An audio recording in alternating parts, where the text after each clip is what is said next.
What is this? December the 2nd, 2013. I'm just chilling at work, and we're hearing Scottie's side of the story after we heard his ex-wife / girlfriend, baby mama's side of the story.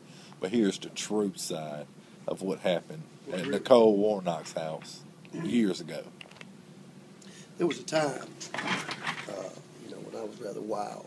And here was the thing, after I got through cleaning out the whole bar of Daiquiri World, I had to beat up several people there in a little deal. And then I left there and I came to Mrs. Warnock's home, and she claims that I only beat up one guy, but the real story was while she was in the room with her other little boyfriend, he was frantically trying to find a good hiding spot while I was in there beating up his friends. Was it like hiding under the bed? He was hiding under the bed. He wasn't in the closet. He was not in the closet.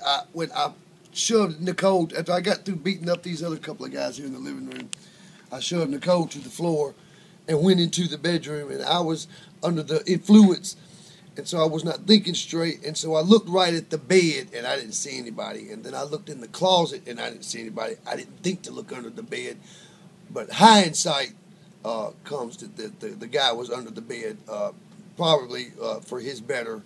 It was probably for his better at that morning, because had he been in my eyesight, he would have been beaten up as well as the other two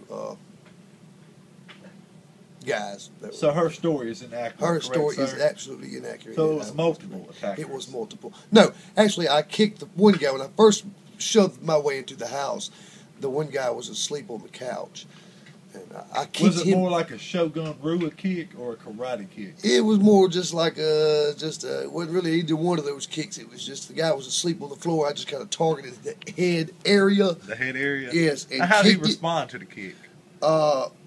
Very confused. Woke up in mass confusion, and did not really know what was going on at the time. And he woke up to a very angry Scottie Williams, and didn't know what to do. And then her friend's little Mexican boyfriend I guess he thought that he was going to calm me down, and I punched him in his nose as well.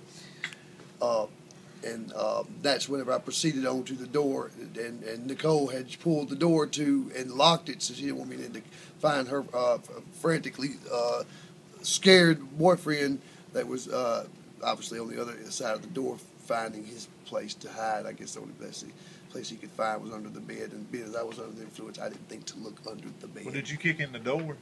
I did not kick the door in. I knocked on the door, and her niece Chastity came to the door, but she only cracked it this much. But that's all I needed is when she cracked it, I pushed the door open and let myself into the home. Hulk strength. You just pushed the door open. Well, it was a young lady, so it didn't take a whole lot of strength. Yeah. But I was upset, and I was on a mission. I was coming over there to annihilate. Annihilate and assault. So would you consider it like a blood and bone scene? Like when he said you got to the count of 5, to get out of there. I kind of went in there, and it really didn't take long, because I guess I was, like I said, very, very upset Scottie Williams, and I happened to, and I evidently when Scottie Williams gets upset, apparently it is very scary. It's very scary to say it, I guess, because these people, people are terrified of me whenever I get upset. Can you please excuse me? Please. This is a documentary on Anthony Scott Williams, December 2nd, 2012, and we're going over, just history of his life, and this won't be the last episode, and we'll, get back to you in the future.